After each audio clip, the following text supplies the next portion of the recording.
What's up, everybody, and thank you for tuning into this video where today I'm going to talk about how to get the ideas for things to do along your road trip or your vacation or whatever trip you're taking. How to get things to do, places to go, things to see, places to eat, all that stuff. So last summer when I went on my road trip, I started off with saying I want to go to Seattle, Chicago, I want to go to the big cities, but I didn't know what I wanted to do in each city, what I wanted to do on the road to each city, that kind of thing.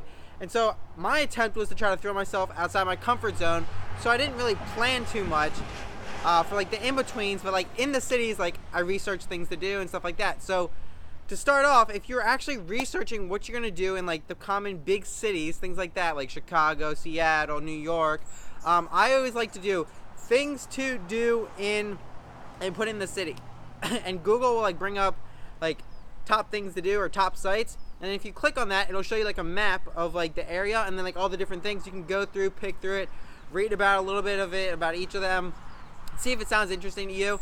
And then what I do is I open up a Google Maps and I plot the points on Google Maps or on the Google Drive map option. That's why I love Google Drive. Just open up that Google Drive, go to new document, and there's option for maps and more. I go on that and then I can add as many points as I want, and I use that as a point of reference for when I actually get to the city.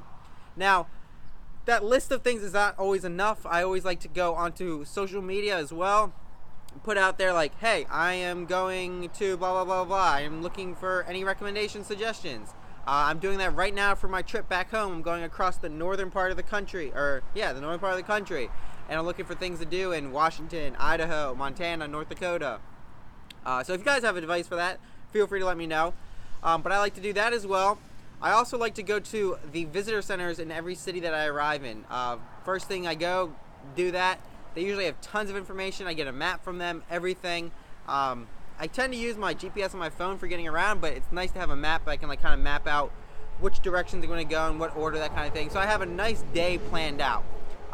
So to recap real quick, I start off by just Googling things to do. Then I ask people on social media. When I'm in the place, I also go to the visitor center.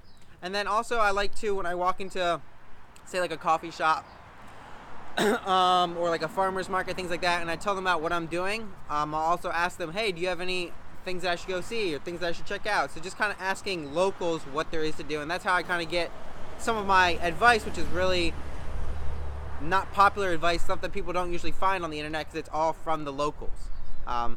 So those are the four real ways that I primarily do it.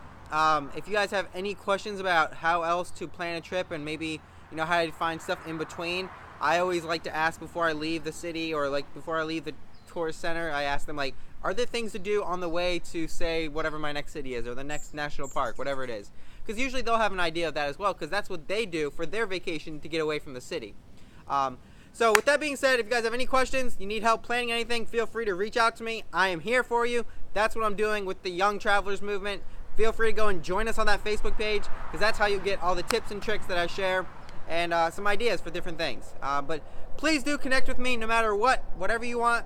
Let me know what you're up to, if you've had an awesome trip, whatever it is. But until next time, please do share with somebody you know, and then I'll catch you all in the next video. High five!